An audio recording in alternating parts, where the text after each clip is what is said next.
Well, good morning. I have 8 o'clock, and to be respectful to everyone's time, I want to go ahead and get started with the Appropriations Subcommittee on General Government's first and meeting of the morning, first meeting of the year and the first meeting of the morning for many, so I hope it is anyway. Before we get started, I'm going to ask Representative Prince to open us with a word of prayer.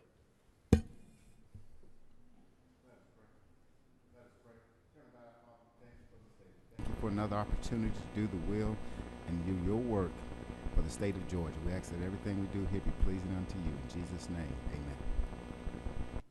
amen. Amen. Thank you. And again, good morning. I'm Chad Nimmer. I am the new Amy Carter. If you were here last year and sat in any of her meetings, I know y'all got me a little nervous. We're not going to take up offering. Y'all all act like this is a Baptist meeting sitting in, I mean, just as far in, I mean, even Brian Tolar standing up in the back. I don't know what's wrong with these seats, if it's us or if it's Representative Tarvin at the front that scared everybody away. But good morning. I am excited to be in this role this year, and I think we've got a great committee around us, a good group of agencies that we're going to have an opportunity to work with as we seek to appropriate the state's funds in a good, fiscally sound manner. I want to start down here on my left, your right, and allow the committee an opportunity to introduce themselves. Good morning, y'all. Timothy Barr. I get the pleasure of representing North Gwinnett and South Hall. I'm David Clark, and I represent District 98's Beaufort, Sugar Hill, Swanee. I'm Brian Prince, and I represent parts of Richmond County as well as Jefferson County. Good morning, Lynn Smith. I'm from Noonan, Georgia. I represent a large part of Coweta County and a small part of Carroll County. Good morning. All right, thank you to my committee members for being here early, and thank each one of you who have shown up early, whether to present or to participate in the hearings this morning and the presentations. We're going to get started. I'm Chad Nimmer. I'm from the southeast corner of the state, District 178. I represent Pierce, Brantley, Wayne, and Appling counties, and looking forward to working with each of you in this committee in this capacity this year. We're here today for the purpose of hearing department presentations from a few of our departments in general government. And without any further ado, I think we'll call up our Commissioner, Mark Williams, from Department of Natural Resources, and listen to his presentation. Commissioner Williams, welcome, and good morning. Thank you, Mr. Chairman and members of the committee. And if you're wondering why I have such a big smile, I am going to be a granddaddy. Since we saw each other last year, Mary Caitlin's going to have twins, a boy and a girl, in April. So, our department is found on pages 16 through 17 in your tracking sheet. This year we have the statewide changes regarding the merit-based pay adjustments, merit system assessment adjustments, self-insurance premium adjustments, and TeamWorks billing adjustments that you will find across all the agencies. But we also have a few enhancements in this budget, and I'd like to discuss those with you today. Some of the changes relate to vehicle replacement. Our coastal division has requested we'll be getting 1 vehicle, and our historic resources division will be getting 1 vehicle. State Parks and Historic Sites division and our Wildlife Resources division are each budgeted for 7 replacement vehicles at a cost of $220,000, and those are found in 34.7.3, 34.9.5. And you may recall the passage of HB 208 from last session, in which we increased hunting and fishing licenses to the southeastern average. I'm pleased to say that we are currently on track with our revenue projection, and some of these increases are reflected in this mid-year budget. Our Coastal Resource Division is seeing an increase of $450,000 as a result of this legislation, and they will use the majority of those funds for additional public access and offshore fishery habitat maintenance, such as augmenting artificial reefs for angling and oyster production. One of the things we found and our sportsmen wanted to see with this increase in the number of game wardens patrolling the state, as we currently have over 40 counties without a warden. Our law enforcement division is budgeted in this budget for a $1.7 million increase and will bring us closer to fulfilling our long-term pledge of hiring an additional 40 wardens. Our Wildlife Resources Division is budgeted an increase of $2.7 million as a result of HB 208. And when we passed HB 208, we pledged to use these monies to enhance access and provide for better hunting and angling opportunities. Specifically, with this allocation, we intend to open an additional 300 miles of road on wildlife management areas to allow for more access, plant an additional 2,500 acres of food plots, add 750 acres of dove fields, and add 190 acres of waterfowl impoundments. We also intend to create other opportunities such as night fishing opportunities on our public fishing areas and improving boater access. Lastly, in regards to the Wildlife Resources Division, I'd like to point to you the annual adjustment to the Wildlife Endowment Fund, and this is based on actual lifetime license revenue generated in FY17 in the amount of $1,239,750. Mr. Chairman, do you want Rick to go from EPD, or do you want me to stop here for questions on my side of DNR? Commissioner, I think we can pause right there just a moment. You threw a lot of good and positive news at us. I think one that stuck out before any was the fact that you're due a congratulations to you and Miss Pam and the rest of your family on the announcement of the upcoming twins. Thank you, sir. I fear that little girl's gonna have a lot of camo in her future. Well, I had planned to name the two boys Boone and Crockett, but now that we have a boy and a girl, it's Boone and Crockett. Boone and Crockett. I will I will point out to the committee and those in attendance that I'm pretty fond of our commissioner and his family. He happened to be my state representative before I ran for office, and pleased to call him a constituent and a servant of Georgia. He does a fine job in this department, and extremely proud of your family and the soon expansion to come. Thank you. With that, I had a question here, Madam Chair. I'll point to you in 1 second. You ran through it. The number of food plots increased, and the number of the acres of waterfowl habitat that was increased due to the extra funds coming in from 208. Could you run over those numbers again for me? 190 acres of waterfowl, and this is just with the monies in this mid-year budget. So all these things will grow exponentially as the monies come in. But as you know, 100 waterfowl impoundment is the most expensive habitat to do. Yes, sir. So 190 acres of waterfowl, 750 additional acres of dove fields, and 2,500 acres of food plots, and 300 miles. One thing we heard loud and clear when we went around the state before we dropped HB 208, we wanted to hear from our customers as to what they wanted the money used for, and these were three of the big areas. Yes, sir. Well, thank you for the efforts. Appreciate it. Chairwoman Smith. Thank you, Mr. Chairman, and it's nice to see you here again today, and congratulations on the twins. And keep an eye on Jessup. I graduated Wayne County High School, and I won't tell you when, but it's a wonderful. Homecoming queen, weren't you? Homecoming queen? No, I was the brain.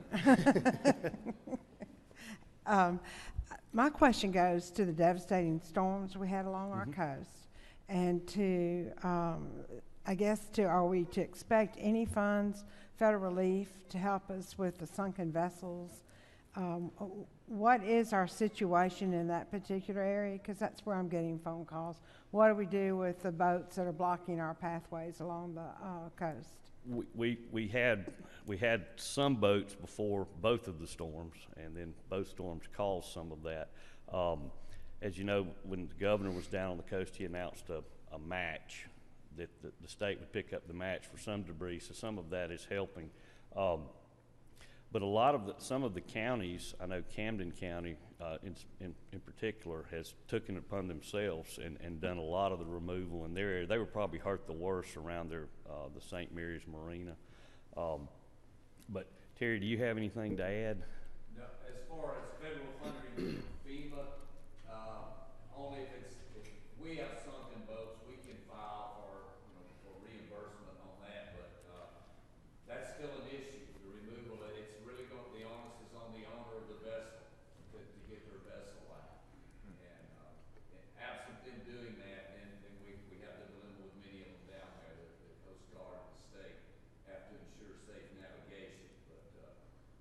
and we're still waiting to see exactly what we are going to get from those storms, as far as federal aid. We've got all of our paperwork filed, but, it's usually about an 18-month lag after the event happens before you see any reimbursements. Thank you. Follow-up, Mr. Chairman? Yes.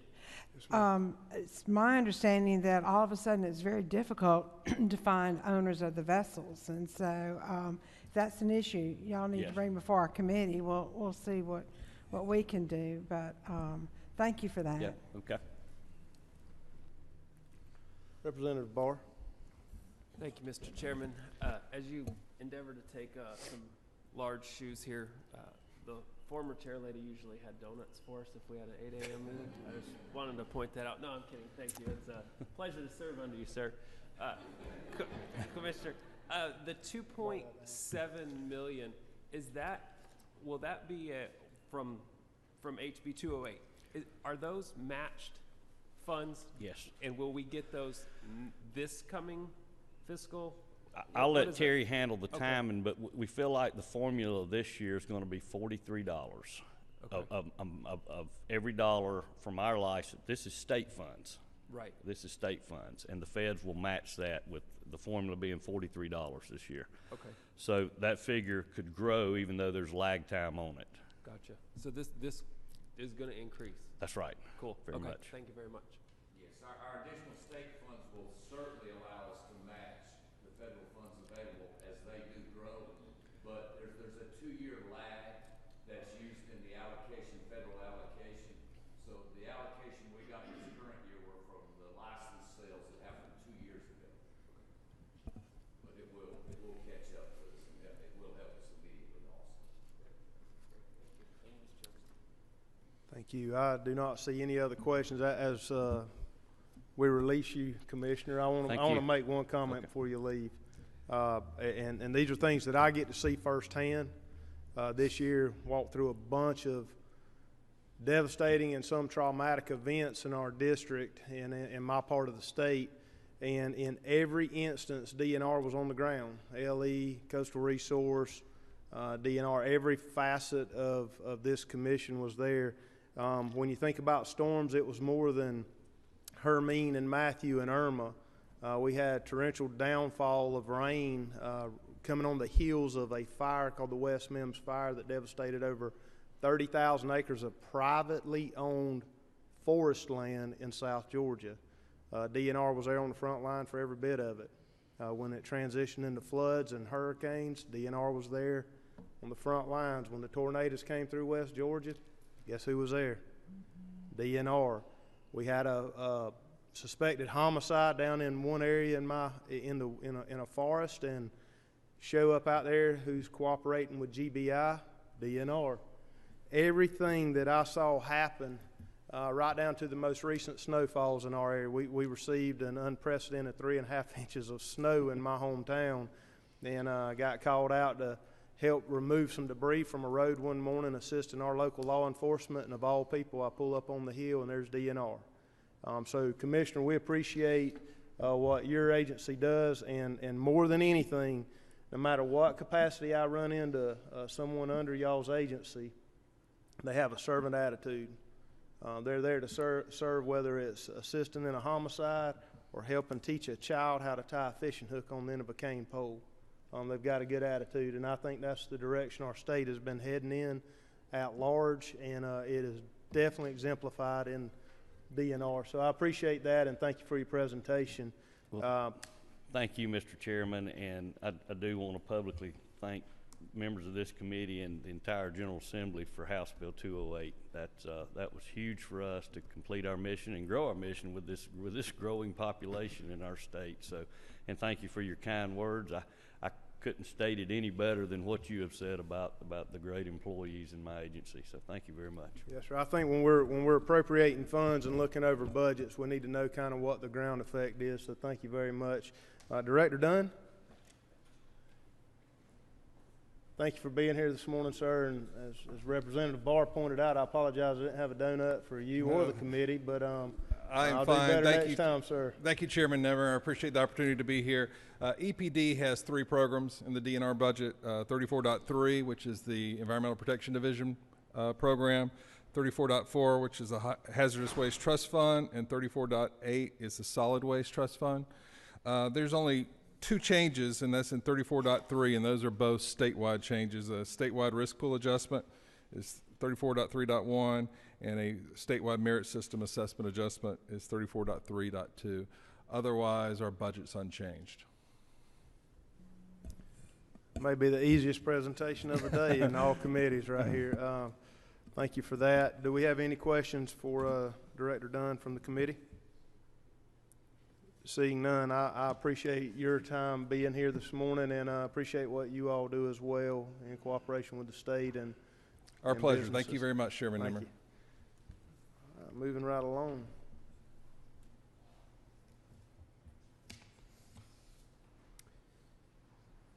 Department of Revenue, Commissioner Lynn Riley. There you are. And a familiar face, a great commissioner for Department of Revenue, a former colleague, and glad to have you here this morning, Commissioner.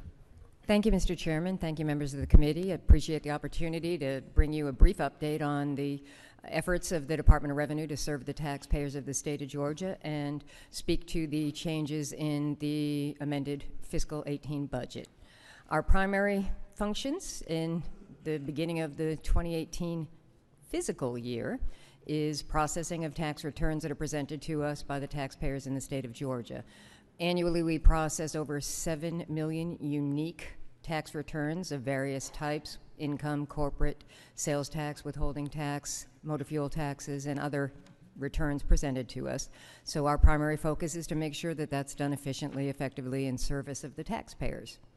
We are also working this year in preparation of changes that might be contemplated by the General Assembly in light of federal tax reform that was adopted in December of 2017. The department is working closely with folks here at the Capitol to evaluate the impacts of tax reform and provide guidance on administration of the changes that might be contemplated by the body in conformity with federal tax reform or deviation should the state wish to look at some of the provisions in tax reform differently.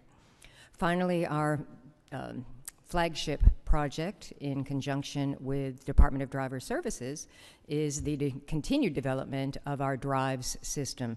It's a multi-agency modernization of our motor vehicle tag and titling system in conjunction with the modernization of the Department of Driver Services driver's licensing system.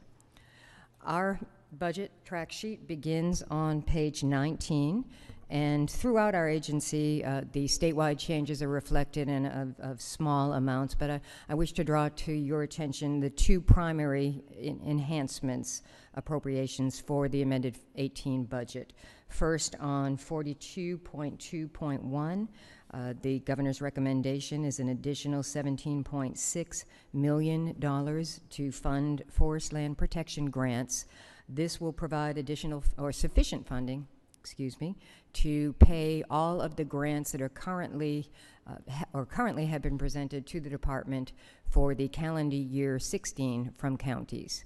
So this will backfill and be able to pay out all of the 2016 applications for forest land protection assistance grants from the counties. On lines 42.6.3 and 42.6.4, we have additional funding in our motor vehicle registration and titling. This primarily will be utilized for the continued development of our drive system. Our go-live date for our drive system is now scheduled for Memorial Day weekend of 2019. So we have our vendor in place. We have teams working on the development of the system in coordination with county tax commissioner governments, and we see no indication that we aren't going to be able to launch a fully modernized system as far as the component for tag and titling in May of 2019. And Mr. Chairman, I'm available at this point for any questions. Thank you, Commissioner, for that presentation. To the committee, do we have any questions for Commissioner Riley regarding her presentation? Chairwoman Smith. Thank you, Mr. Chairman, and to our Department of Revenue Commissioner, thank you for your presentation. Maybe a little bit more detail on the launch of the drive system. What will it mean to the consumer?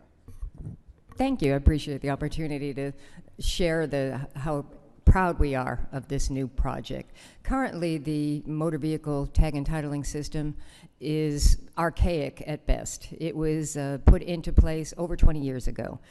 The tag experts that serve at our county tag offices are working on green screen COBOL technology from the 1990s. You can imagine it is inefficient and cumbersome at best. The department is challenged with finding professionals that are capable of doing reprogramming on the system. We fondly joke that we have 3 experts on staff that know how to do tweaks and fixes to the Gratis system, and we don't allow them to all ride in a car at the same time, but we would have a catastrophic problem if anything happened to all 3 of them. This state-of-the-art system will provide web-based service to our taxpayers. Our ideal goal is to never have to go to a tag office again. We are looking to provide a motorist the full functionality from the comfort of their home, the ability to do tag and titling functions, interacting with the department without ever having to leave their home. Thank you, Mr. Chairman. Thank you, Chairwoman Smith. Commissioner, on the drives program, I understand the target start date is Memorial Day 2019. Prior to that, and you may have answered some of this in in your remarks at the beginning, and I missed it. Will it run in tandem with the old system for a while before Memorial Day weekend, just to make sure that, or how will that look? The transition, I guess, between the two. Thank you, Mr. Chairman, for the question. No, they will not run in tandem for the taxpayer or the motorist's awareness. We are already running the drive system in a test environment, and we will be testing now all the way through May of 2019 with counties as we train staff within the department and also at the county level. We will be kicking the tires on this system all the way through to a full switchover on May of 2019. Gotcha. We will close the doors on Gratis on a Friday night, and we will open up on a Tuesday morning after a wonderful holiday with a state-of-the-art technology for our customers. Excellent. That's the answer I was looking for. So thank you. Y'all will be running it together. Make sure the tires are kicked thoroughly before Memorial Day 2019. Most certainly. One other question on. Get back on my right page on the Forest Land Protection Act grants. This body last year in the House took action on a bill, and memory's not serving me great this morning. I believe HB 85 dealing with a consistent way to assess property values across the state, where currently we have 159 different methods, one per each county. That measure lays over in the Senate now for consideration this year. If implemented, the state will then have oversight for one assessment process for forest land across the entire state, if I'm correct, and I'm sure that is still in the stages of forming as legislation does. But that, knowing that legislation's out there and the House took action on it last year, as we go forward, I would like to. I'd like to have some kind of idea, and for this body, this committee, to think about what we could do to maybe find you some additional funding for your Forest Land Protection Act grant reimbursement program, so that you're not always in the rear looking for money in the amended, so that if we change that assessment process, we can all walk forward together with good faith with the counties, and maybe pay that up front when those applications come in. I know it has to be tough for you and your department. For this body to put things into motion, and then you don't have the funds to support it. So I commit to trying to work with you, and I know this committee will, to try to help find all the money we can in a tough year to try to make sure you've got some funds to reimburse these counties.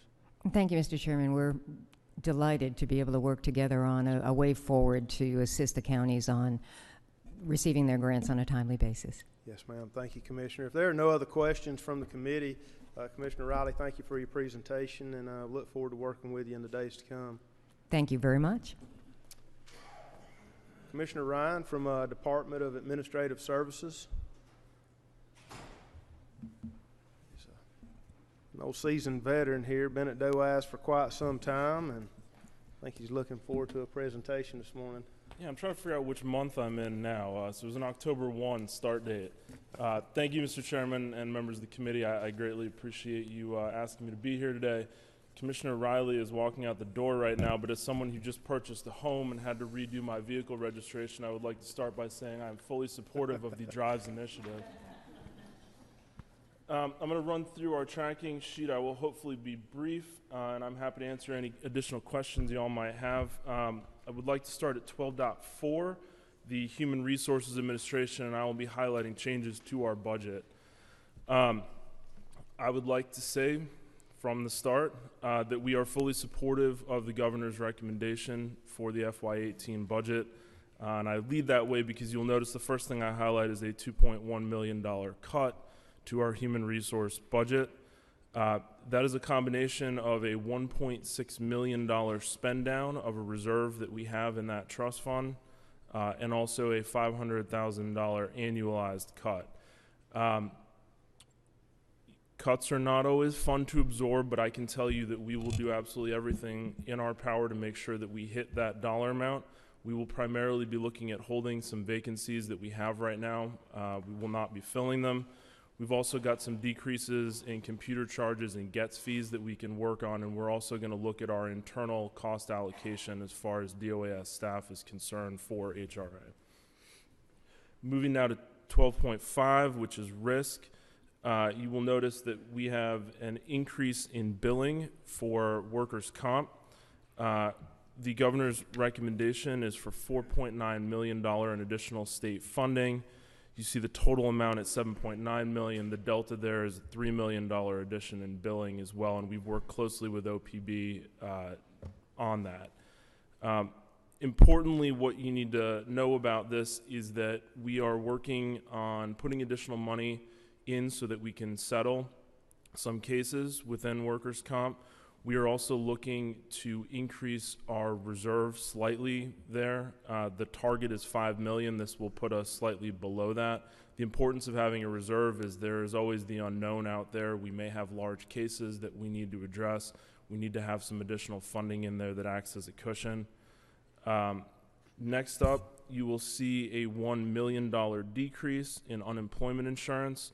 We'll be paying for that out of the trust fund. The trust fund is in a healthy position right now, and we are very comfortable that we can absorb that through the trust fund. And then finally, in liability insurance, you will notice an $8.5 million increase in premiums.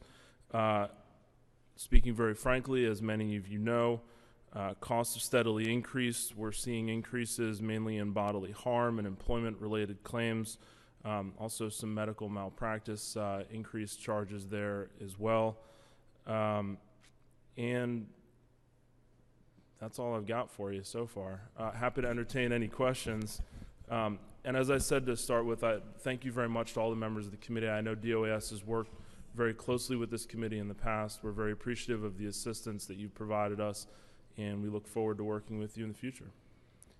All right, thank you, Commissioner. And for the committee, do we have any questions for Commissioner Sean Ryan with DOAS? Representative Barr? Yes, sir. Did you say on 12.4, would you go over the number?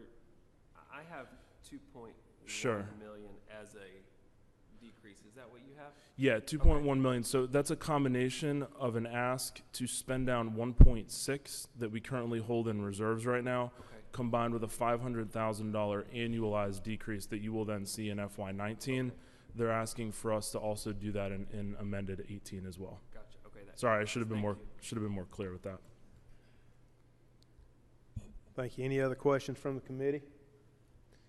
Commissioner, I don't see any other questions, but the chair would like to point out that I appreciate the time that you've given me in this new role as chairing this committee, and you coming in October as a new commissioner for DOAS, and some of the questions I've had, just so the committee will know, is the increased billing for workers' compensation and liability insurance. I think if you notice, that's becoming a growing monetary issue for administrative services, and you can only imagine how that is impacting our private businesses in Georgia. And as Georgia grows and continues with manufacturing, recruitment, and private business expansion, the small businesses in Georgia that make up our working environment are struggling big time with this line item that DOAS is struggling with financially. And so I would urge each one of us to make sure we keep an ear to the ground with our constituents.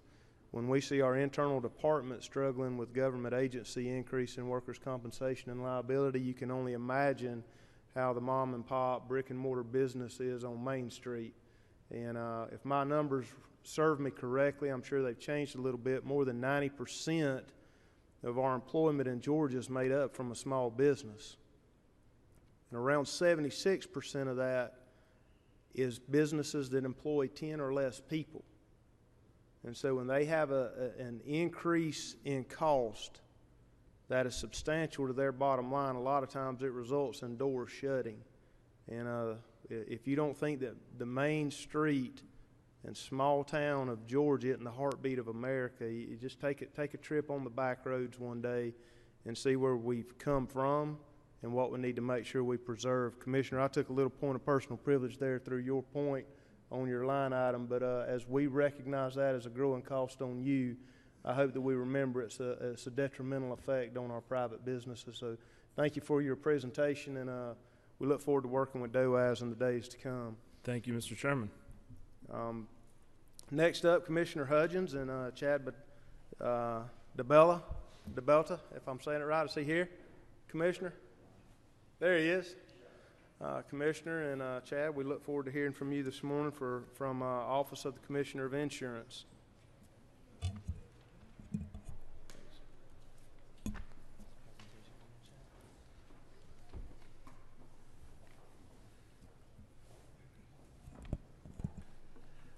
Thank you, Mr. Chairman. I'd also like to recognize Kat Middleton. She's our legislative liaison that will represent our department with the legislature, both the House and the Senate. She's new to me. She worked for Robert Highsmith before, and I've tried to get all that out of her. And you know, but Kat's here. Before I start talking about the numbers, I think I need to talk about an issue that is probably on the minds of every member of this committee, and that's the problems that we had last year to make sure that we didn't that we live within a balanced budget, and the reason that we had to furlough employees. Excuse me. Chad DeBella is our new CFO. I had a CFO there that, excuse me, that didn't come to me with problems that could have been rectified by the legislature, but it wasn't addressed. He didn't bring it to me, and so consequently for several years it was not addressed, and we were able to skate by until last year. And he came to me mid-year and said, Commissioner said, we're going to have an excess of funds, and if we don't spend them, then the legislature's going to take them back. And so we need to give some raises. And so we gave raises. Then he came back and he said, we got a problem now. We're gonna run out of money, so we're gonna need to let some unnecessary people go. So we terminated a few people. And then he came back a third time and said, we still have a problem. We're going to need to make some major adjustments. And so I said, well, one of the adjustments I'm going to make is I'm going to save your $125,000 a year salary I'm going to terminate you. And so I then turned it over to the LaRonda Allen, who does I can't think of what her title is, but she does all the personnel. And so she worked with the people in our budgeting office, and we came to the realization that we were going to have some furloughs. And so I tried to forego my salary for the last two months of the year, and I said, look, that'll fill a lot of the hole. And so she tried to do that, and they came back and said, no, your salary is set by the Constitution. You're the constitutional officer, and if you forego your salary, said that'll just go back into the general fund. It will not help us in the department at all. And I said, well, shoot, I'm not going to do that. And so we had to furlough these employees because of bad advice that I had received. Well, now I've gotten Chad DeBella from the Department of Audits, and he has he's hit the ground running. He started just the first of this year, but I think he started doing a little bit of work prior to that. And so he's gotten some recommendations, and I think we've got the ship upright, and it's flowing, it's going the right direction, and I don't think we'll have any further problems. One of the problems that we did have that could have been rectified several years ago was an imbalance in the fund. We had adequate funds, but we didn't have them in the right location. We had too much money in insurance regulation and not enough money in departmental administration. And so consequently, my previous CFO was juggling money. He would take it from here one time, then he'd take it from there, and it just was a very ugly picture when this recent audit that was done on the department, and I apologize for that. If we had come to this committee and asked this committee to make this change that that OPB has recommended, it's in the governor's budget now, then we would not have had that problem of having to take from here one pay period and from there one pay period, and it just was an ugly picture when you take a look at it. And so our recommendation or our recommendation is do just exactly what OPB has recommended, and our budget is on page 13 of 24, and you'll notice that down line item 29.5.3 says transfer funds from insurance regulation program to a departmental administration program to align budget with proper expenditures. So if you'll move that from, or agree that with their recommendation, or move 29.5.3 up to 29.1.4, then we won't have problems that we've had in previous years that our CFO was doing and juggling each pay period and taking money from this program and putting it into another program, which the audit that was done recently on our department was very critical of, and it was something that I didn't know was going on, and being the commissioner of the department, I have to accept responsibility for that, which I do. So I guess that's a long way to tell you that I'm good with what they're recommended, and hope y'all will move it through. Commissioner, I appreciate the explanation and the forthrightness of you just coming out and talking about it and not waiting on someone to ask it. That means a lot, and you know, it was commendable of you to offer up your salary for a couple of months to try to help, and I do understand the explanation of it being classed under your heading as a constitutional officer. I do want to ask a couple of questions. How much did the employees lose during the furlough? I've not been able to obtain how long of a furlough was it? How many employees were impacted? How much did that Every employee was furloughed 2 days, I believe. Okay. How much did that equate to? I guess in another, I guess 2 ways to ask the question. How much was the overall shortage?